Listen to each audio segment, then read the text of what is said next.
Après 2 jours de travaux du deuxième congrès des AET d'Afrique, les délégués des 12 pays présents à ces assises ont élu leur confrère de la République du Congo, le colonel-major Rémi Ayos Ikunga, pour une durée de 2 ans. Le premier président de la Fédération des associations des anciens enfants de troupes d'Afrique a exprimé sa gratitude concernant la reconnaissance de ses pairs et les efforts consentis par tous. Je dois à la vérité de dire combien nous nous réjouissons du bon déroulement de ce congrès. La marche a été longue et laborieuse. Les défis se sont révélés multiples et variés dans le contexte incertain d'une organisation naissante à vocation multisectorielle et transfrontalière. Pourtant, face aux enjeux importants et grâce à votre si grande détermination, les résultats atteints dès aujourd'hui nous semblent être le gage certain d'un bel avenir pour notre jeune fédération. Il faut en effet reconnaître que les objectifs assignés ont été globalement réalisés.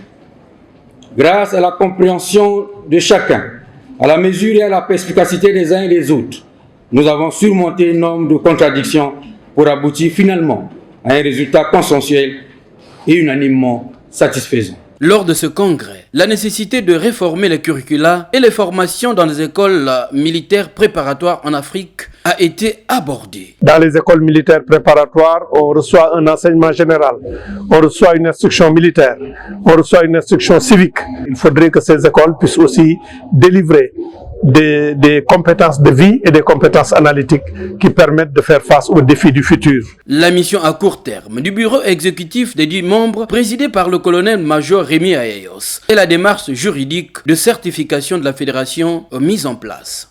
La Fédération des anciens enfants de troupes d'Afrique vient aujourd'hui de franchir une nouvelle étape de sa vie, avec l'adoption de ses statuts et règlements intérieurs, et avec la mise en place de ses instances dirigeantes, elle peut désormais s'atteler à l'accomplissement de ses objectifs.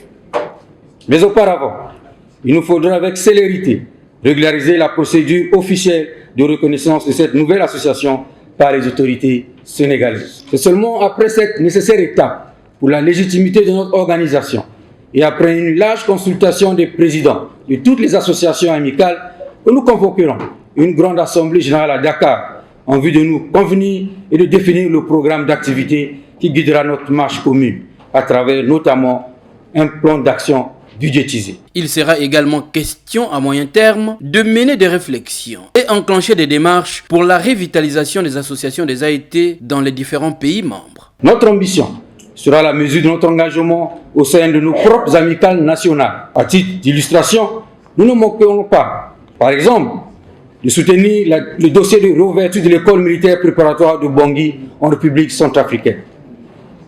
Tout comme notre regard restera toujours porté sur ces écoles légendaires qui ont façonné tant d'AET de toutes les générations. En effet, de grandes réflexions nous attendent aussi pour appuyer nos pouvoirs publics sur le devenir de ces écoles, la diffusion dans nos pays des valeurs AET, dont le mérite, l'effort, l'excellence et le patriotisme restent les plus cardinaux. L'ouverture des écoles militaires préparatoires aux candidates féminins, à l'exemple du Bénin, du Burkina Faso et du Sénégal, reste une des pistes pour donner la même chance aux jeunes filles dans les carrières militaires. Le lycée militaire de jeunes filles général Mathieu Kérékou a été créé pour offrir les mêmes chances aux filles qu'aux garçons en ce qui concerne l'excellence et l'éducation au Bénin. Donc j'aurais souhaité que la même chose se passe au niveau des politiques des autres pays qui sont encore réticents à donner cette chance-là aux filles de démontrer les valeurs qu'elles ont en elles et qu'elles veulent mettre au service de la nation. Le congrès des AET d'Afrique s'est tenu du 12 au 13 juillet à Brazzaville sous le thème « L'unité des AET d'Afrique et le développement socio-culturel du continent ». Ces retrouvailles ont permis aux participants de réaffirmer l'ambition partagée, de servir davantage leurs pays respectifs à travers les valeurs identitaires héritées dans les différentes écoles d'enfants de troupes des pays membres.